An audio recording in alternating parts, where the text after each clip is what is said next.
আমাদের যে কোনো পরীক্ষায় এমসিকিউর পার্সেন্টেজটা থাকে 25 থেকে 30%, কিন্তু এটাকে আমরা 5%-এর মতো গুরুত্ব দেই না, যেই কারণে আমরা প্রতিনিয়ত সবথেকে বেশি বাস খাই হলো এমসিকিউতে।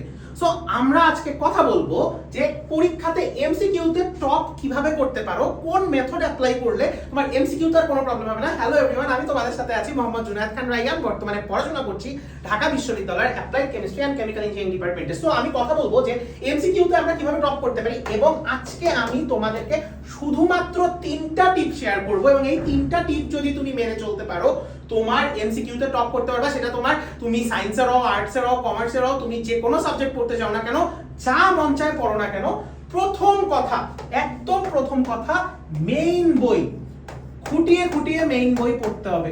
তুমি যত খোঁচায় খোঁচায় মেইন বই পড়তে পারবা, যত দাগায় দাগায় মেইন বই পড়তে পারবা, যত থরলি পড়তে পারবা, তোমার এমসিকিউ প্রিপারেশন অটোমেটিক্যালি তত ভালো হবে। সো একটা অভ্যাস করতে হবে, দাগায়ে পড়ার প্র্যাকটিস করতে হবে। মেইন বই যখন প্রথমবার পড়বা, যে কোনো একটা চ্যাপ্টার, যে কোনো একটা টপিক যখন প্রথমবার পড়বা, দাগিয়ে পড়ার অভ্যাস করবা। এইটা একটা ফান্ডামেন্টাল রুল, এবং এটা always should be the number 1 test paper না। এবার টেস্ট পেপারটা কি বলতো? টেস্ট পেপার হলো তোমার গেম চেঞ্জার। তোমার টেস্ট পেপার হতে পারে, তোমার কোশ্চেন কিন্তু রিপিট হয় না, কিন্তু টপিক রিপিট হয়। সো এটার জন্য একটা অনেস্ট সাজেশন, জাস্ট তুমি এসএসসি স্টুডেন্ট হও, তুমি এইচএসসি স্টুডেন্ট হও, বিগত 5 বছরের বোর্ড কোশ্চেন অ্যানালাইসিস পড়বা, এবং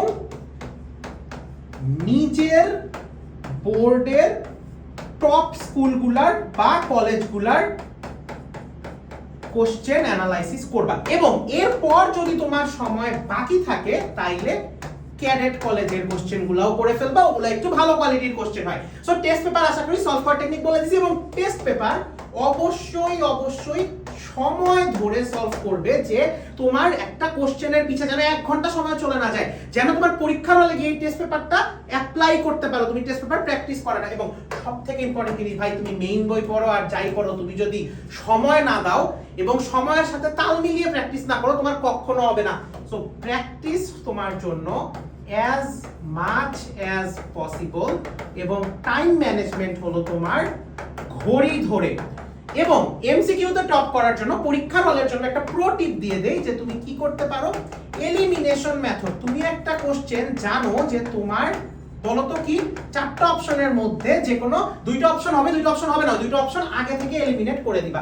এই সিস্টেম অ্যাপ্লাই করবা পরীক্ষার হলে, এর আগে এমসিকিউ ভাবে প্র্যাকটিস করবা, তোমার এমসিকিউতে টপ করা কেউ ঠেকাতে পারবে না ইনশাআল্লাহ।